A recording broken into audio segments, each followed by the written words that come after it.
Sa mundong pinaghaharian ang kapangyarihan at pera, madaling maliitin ng isang tao base sa itsura. Madaling isipin na ang lakas ay nasusukat sa taas ng posisyon. At iyon ang unang pagkakamali ni Kayel Monteverde. Isang batang CEO, isang lalaking sanay mag-utos, isang pusong matagal nang nakasara. Hanggang sa dumating ang babaeng hindi niya inaasahan, si Lyra Santiague. Tahimik, misteryosa, at mas mapanganib kaysa sa iniisip niya. Kabanata 1, ang CEO na walang tiwala. Monteverde Tower, Bonifacio Global City. Tahimik ang executive floor, glass walls, marble floors. At sa pinakagitna, nakatayo si Kayel Monteverde, 32, youngest CEO sa industriya ng infrastructure development. Malamig ang aura, walang emosyon sa muka. Sir, may bagong personal security po kayo. Hindi siya tumingin. Approve ko na ba? Board decision po. Bahagyang tumigas ang panga niya. Background? Top recommendation. Highly trained. Good. Send him in. Sir, babae po. Doon siya tumigil. Slowly, tumingin siya sa assistant. Excuse me? Kabanata 2, ang pagpasok ni Lyra. Bumukas ang pinto. Pasok ang isang babae. Naka-black suit, minimal makeup, matatag ang postura. Hindi siya mukhang intimidating, pero may kakaibang presensya. Ako po si Lyra Santiague. Effective immediately.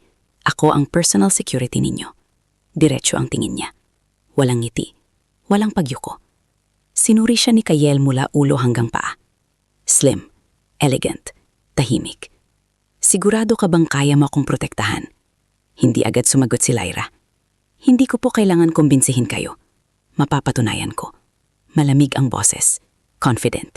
At doon pa lang, nairita na ang CEO. Minsan, ang unang impresyon ang pinakamapanganib dahil maaring iyon ang unang mali. Kabanata 3, penthouse tension. Gabing maulan. Katatapos lang ng corporate gala. Pagpasok ni Kayel sa penthouse, naabutan niya si Lyra sa may living area. Alerto, tahimik. Hindi ka ba napapagod? Tanong niya habang tinatanggal ang coat. Pagod ay bahagi ng trabaho. Lumapit siya. Halos magkadikit ang mukha nila. Ramdam ang init ng hininga. Alam mo ba kung gaano kadelikado ang mundo ko? Hindi umatras si Lyra. Hindi ko po kailangang kumbinsihin kayo. Mapapatunayan ko.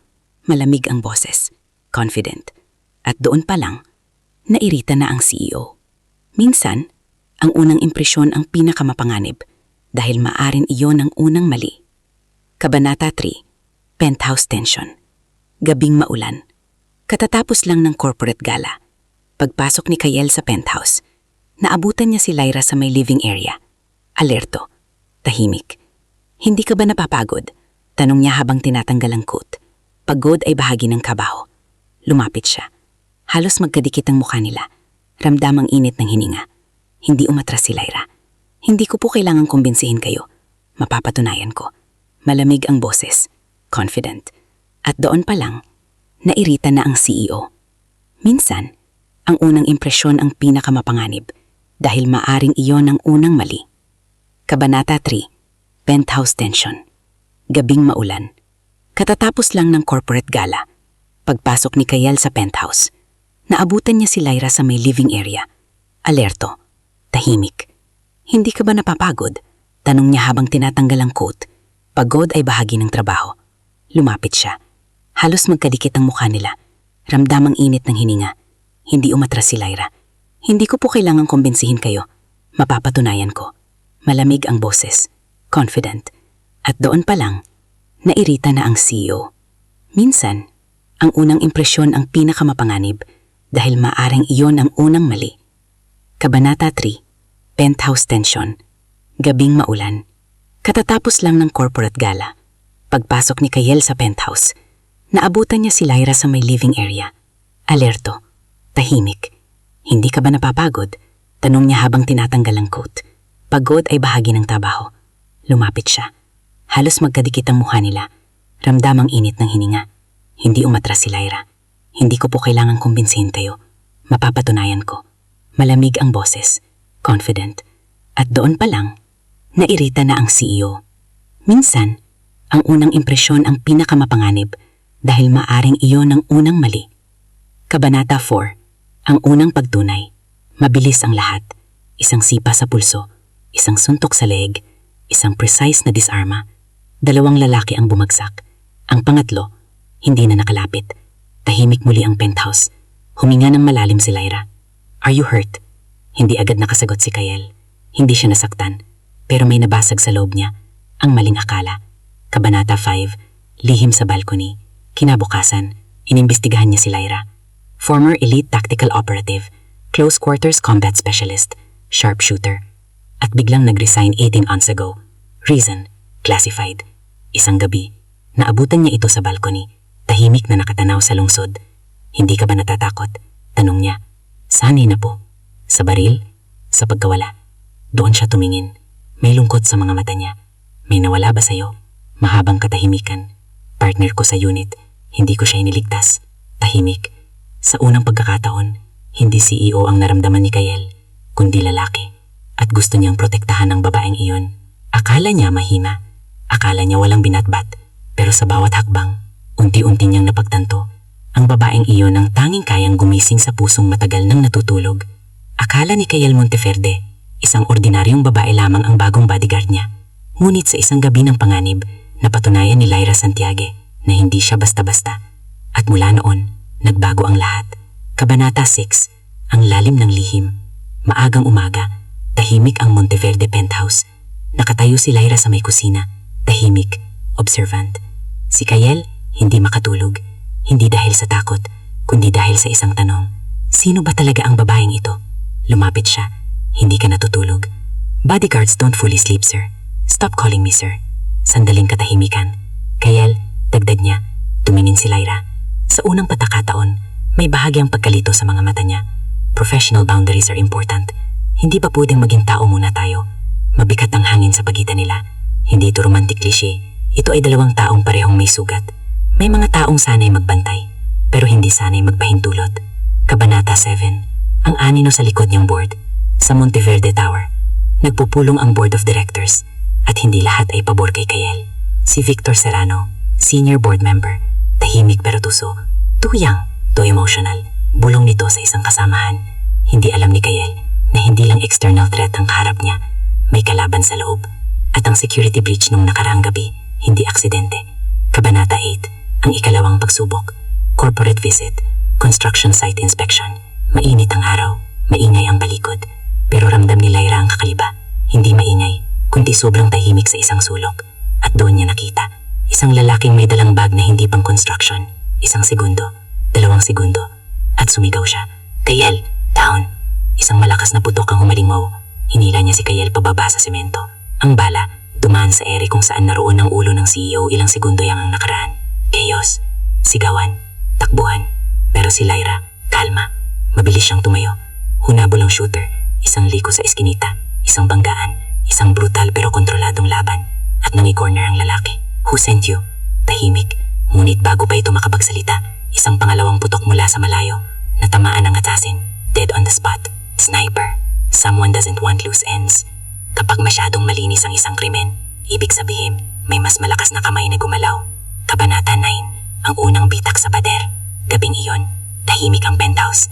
Nakaupo si Kyle sa sofa. Nanginginig pa rin ang kamay niya.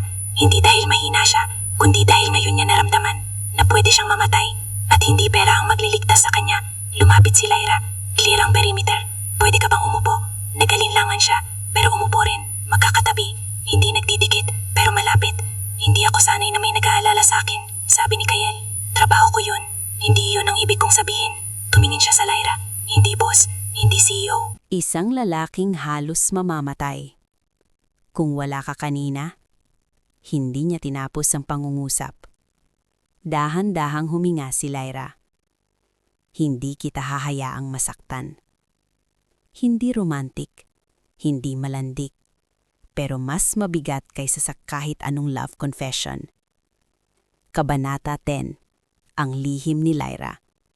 Makalipas ang ilang araw, may tumawag kay Lyra, private number. Hindi niya sinagot sa harap ni Kale. Lumabas siya sa balcony. Akala ko ba tapos na ako? Mahimang boses sa kabilang linya. Hindi ka basta-basta nakakalabas sa unit. Nanigas ang katawan niya. Mission? Protecting Monteverde isn't coincidence. At doon niya naintindihan.